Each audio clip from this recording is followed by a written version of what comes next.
You've landed inside Launch Street, the Business Innovation Podcast, where we interview top innovators out there shaking things up so you can innovate, differentiate, and get further faster. Since you're here, we know you're the type of person that recognizes the importance of unlocking your innovation advantage so you can compete and win. And now, your host, the person that has worked with leading companies like Disney, Procter & Gamble, Aero Electronics, the U.S. Army Research Labs, and Red Robin on upping their innovation advantage, Tamara Gondor. Good morning, afternoon, evening, middle of the night. Whatever it is for you, I am glad you are here, Everyday Innovator. This is Tamara, your host. My Everyday Innovator style is actually risk-taker experiential. If you want to know what yours is so that you can perform at your peak, work smarter, not harder, have a stronger, more valued voice, be more innovative, and contribute in that way, go check out our website, GoToLaunchStreet.com, GOTO LaunchStreet.com. And you can see for yourself. It takes 3-5 minutes. I actually think that time is correlated to what your style is. I think certain styles actually take longer and some go faster. I'm not going to tell you which ones. I don't want to skew you, but I'd love to see what everyday innovator style you are. And then, hey, hit me up on Instagram, LinkedIn, Facebook, whatever medium you're on, and let me know which style you are. I love finding out. All right, today's podcast is a little bit of an extension on a video vlog that I did about how to get legacy thinkers on board. So if you missed the vlog, I know that only goes out to a certain group of people, people who are in our community and get the notices ahead of time. I want you to have this information. And this podcast, or this topic, I guess, which I deal with over and over again, but the reason I brought it to light and did a whole vlog on it and now a podcast is I was actually at a keynote Cleveland. Sorry, when you travel as much as I do, sometimes you forget what city you're in or where you were. So I was in Cleveland and I was at the pre-dinner. It's a group of healthcare benefits managers, wonderful group of people. And the gentleman sitting next to me said, here's my big challenge. How do I get these legacy thinkers on board with the change I'm trying to make? I'm over here trying to kind of move forward and change with the times, and they're stuck in their old ways. So that's the topic we're going to cover today, because I think no matter what industry you're in, what business you're in, how, quote unquote, innovative your company tries to be, the reality is there's always legacy thinkers in there that tend to stifle change and innovation, tend to try to shut down things. I don't want to get too much further and try to dig into the meat of it, but that is what today's podcast is all about. Now, 2 quick announcements. I made them last week, but they're so important I want to make them again today. Number 1 is the book launch is May 5th. That's Innovation is Everybody's Business, How to Ignite, Scale, and Sustain Innovation for Competitive Edge. I am so proud of this book and all the work that went into it. If you haven't already, be sure to join our community so that I can send you these incredible bonuses that we've created for that launch. It's only for the everyday innovators in our community. It's fantastic. So make sure that you're part of our community so you can get notified when that happens.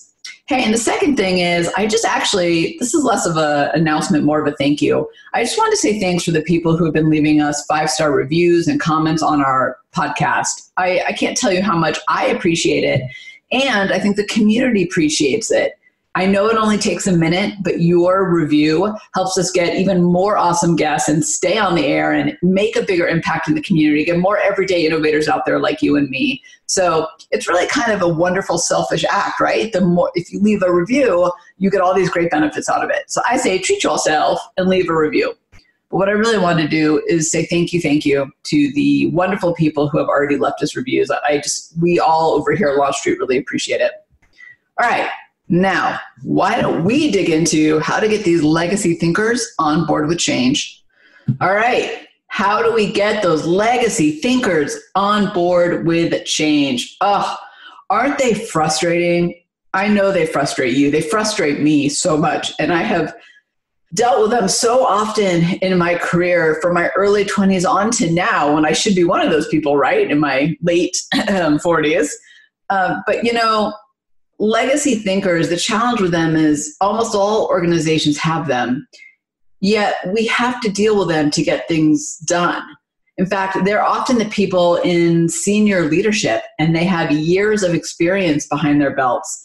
But they've got that been there, done that kind of mentality, right? They're almost holding the rest of us back, or they have this kind of like, I know better, or I've seen more than you kind of vibe to them. Maybe that's what they say to you when they shut down ideas. Sometimes my favorite legacy thinkers, by the way, are the ones that love to relive their glory days, right? The successes of years past. But here's the thing with legacy thinkers. We need them. They have years of experience. They have leadership roles. And, it's really actually, now that I'm kind of talking, it's unfair for me to say they to put them all in a bucket. Not all people with years of experience and leadership roles are legacy thinkers. I think if you wrote down on a piece of paper the people in your organization that you deal with who are those legacy thinkers who kind of are really hesitant to change, there's probably like 5 or 6 people that you could name firsthand. So as I go through this podcast, I want you to keep those names in mind. So I'm saying they kind of generically, but know that this is really about those specific people who have that, shutting down innovation because it means something new or different, just because of that, because it means something new or different. The people that when you talk to them, it feels like you're hitting a brick wall, right? That you're constantly getting shut down. You're constantly getting no's. That's the they I want you to consider, because actually I do want you to make it personal and I do want you to make it real. So I'm just saying the generic because that's the easier way for me to kind of just have this conversation. But you know what? Keep those people in mind. What I want to give you today are actually 4 strategies to help those people, the legacy thinkers that you wrote down, get behind the innovation that you are trying to create. Get behind those innovative ideas that will hopefully move you forward, solve your stickiest challenges, maybe even unearth new opportunities, if only you could get those legacy thinkers on board with change. Like I said, there are 4 strategies and they kind of build on each other, and actually they go from easy to advanced. So you ready to dive into them? Okay, so am I. And I'm going to share some stories, by the way, along the way of some experiences I've had with them. So the first actually strategy is empathy. I know, so simple, right? Have some empathy. Just for a second, for those names that you either thought of or wrote down, I want you to put yourself in their shoes, just for a moment. Right? They've got these years of experience. They probably have a string of successes, a track record actually in a particular area. They may even be known for some particular success, or maybe they've just been doing it for so long that they actually have seen a lot of it. Not all of it. That's never the way it is, but they've seen a lot, right? And here you are coming to them with a new or an innovative idea. And I think oftentimes by doing that, we can make the people on the other side of the table feel irrelevant. That's not our intention. I know that. We're just trying to move the needle. We're trying to get success. We're trying to make our own marks. But when you're on that other side of the table, having seen it all, and now the newer people are coming in and blowing right past you, right?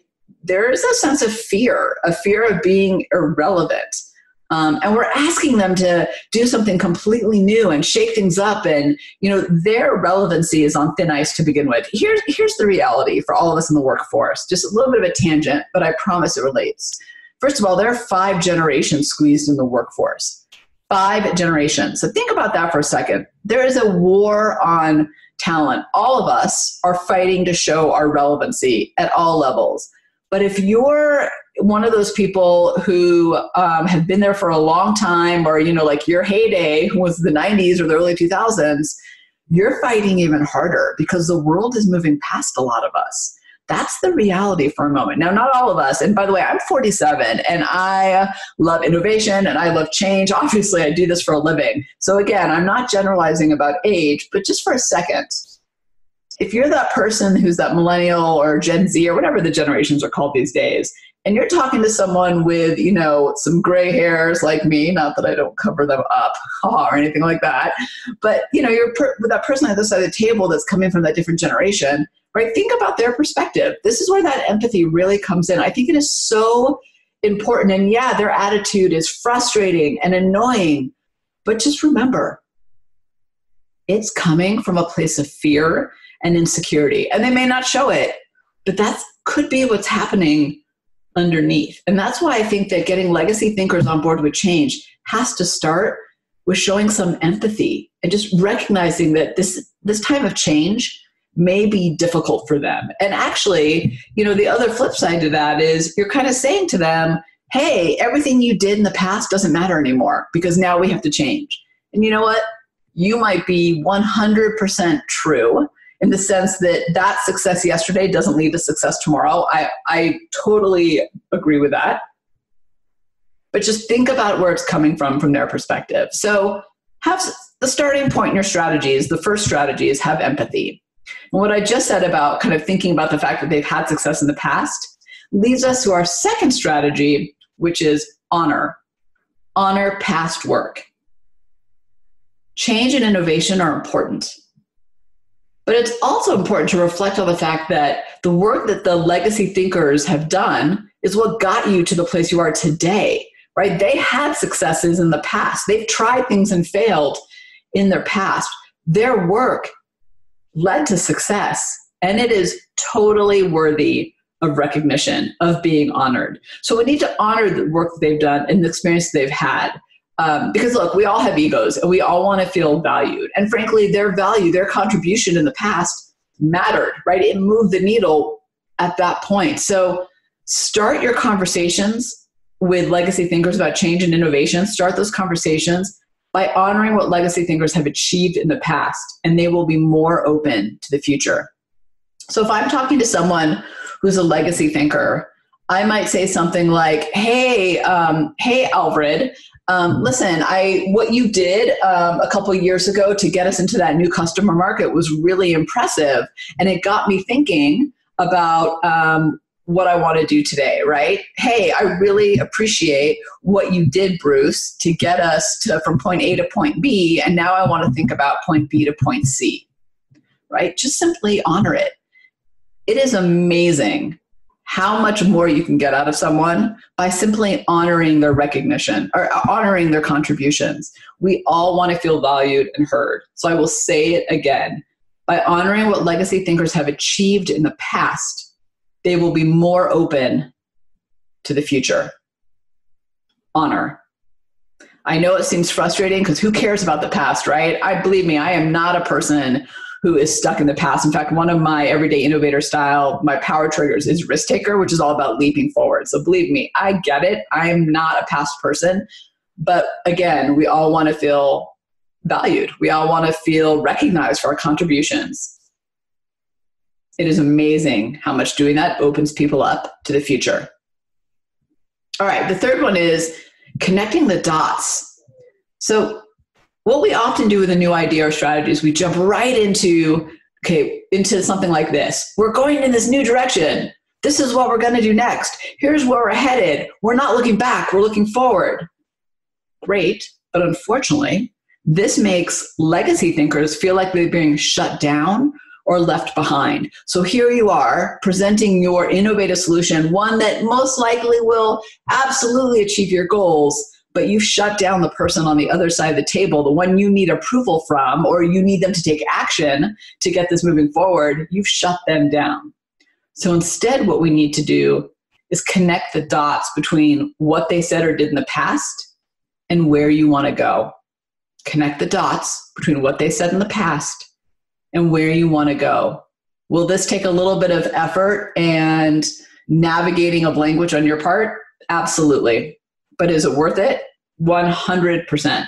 And by the way, this is not about manipulation, but rather about saying out loud something you may already be thinking and that may be obvious to you, but doing it in a meaningful and authentic way. So showing those legacy thinkers how what they've done or what they said or what they tried have inspired you in your new direction and your new strategy. So I might say, hey, Claire, that idea that you had kind of 5 years ago, you guys ended up not pursuing, but it got me thinking that maybe we should try this. Or, hey, Jody, I was looking at how we went to market a year ago with this new idea, and I was thinking we could build on that in this way.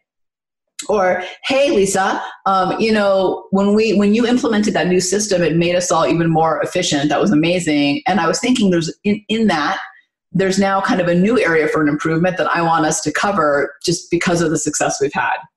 Do you see what I've done there?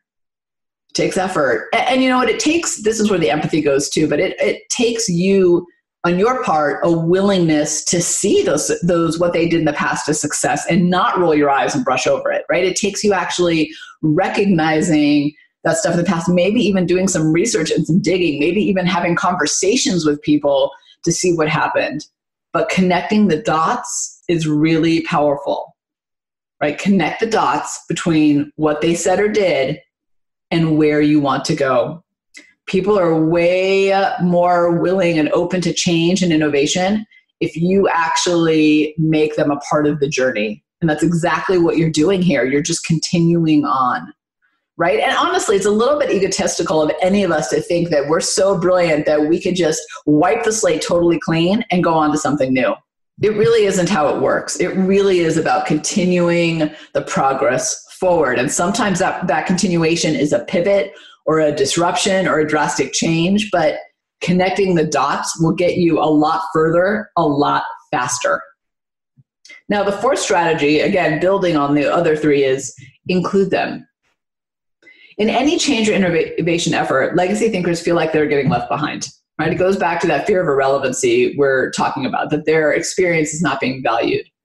So to change this mindset on their part, you got to get them on your side, right? You need to include them. And we can do that with these, what I call guided questions. Guided questions are a way to get them to think differently and to see the brilliance or the opportunity or even just engage in your innovation and your change, right? So legacy thinkers tend to shut down new ideas and efforts to innovation, right? With things like, that's not the way we do it. We've tried that in the past and it didn't work, right? Those are kind of the common responses. So when we're faced with that, guided questions are the best way to reframe the conversation and move them into a mindset of change. That's how we're going to include them. We're going to move them into a mindset of change. So here's what I like to do. Here are the questions I like to ask. I suggest writing these down or keeping a mental note and trying them as you go through your day. Right? So when I'm presented with something, when I'm presenting an idea, or I'm even just having a conversation, I'm like, hey, I think this might work. And they say, oh, that's not how we do it. Right? We've tried that, didn't work, blah, blah, blah, blah, blah. What I like to say is, why didn't that work then?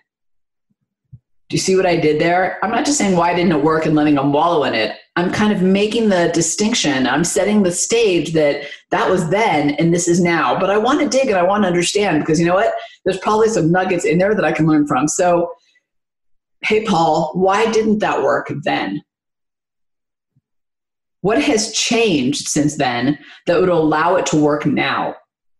So right now I've got them thinking about then versus now. What has changed since then that would allow it to work now? And here's the thing. Nobody can say nothing has changed. And actually, that's not true. Nobody. One person said that to me once, Law Streeters, and my response back was, oh, very funny. I mean, something has changed. Like, I didn't know you 5 years ago, right? Things have changed. But do you see what's happening with the questions I'm asking? I'm getting people to recognize, particularly as legacy thinkers, that there's a difference between the past and the future, even when we're dealing with similar ideas, and especially when we're dealing with innovation. What didn't work then? What has changed since then that would allow it to work now? What can we do differently to ensure success? So when that person on the other side of the table says to you, well, it didn't work and it never works and blah, blah, blah, right? You can say, great, so what can we do differently to ensure success? Let them tell you. We set the framework for reshaping their perceptions. Even more importantly, when we ask these guided questions, we are including them in our innovation efforts. We are giving them the chance to share their insights and make the innovation stronger. Guided questions. I'll say them one more time because I think they're so important. Why didn't that work then? What has changed since then that would allow it to work now? What can we do differently to ensure success? Right? It's the framework. You're changing the framework of the conversation with them.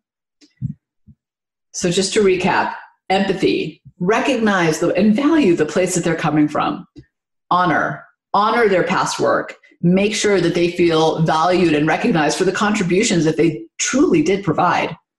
Connect the dots from where they are to where you want to go. Include them, meaning asking guiding questions to put them into a mindset of change. I know legacy thinkers can be super frustrating to work with, but remember, they bring a wealth of experience, expertise, and knowledge. They have seen things we haven't seen yet. We need to leverage their strengths to move our organizations forward. All right, with that, go change some legacy thinkers' minds. All right, I'll see you next week, peeps. Tamara out. Thanks for hanging with us on Inside Launch Street. If you know someone that is truly ready to unlock their innovation advantage, have them join you on Launch Street. Discover your innovation advantage. Build a team of high-performing innovators and ignite ideas and solutions that create massive impact. GOTO, launchstreet.com. Remember, innovators, if you don't take the leap, somebody else will.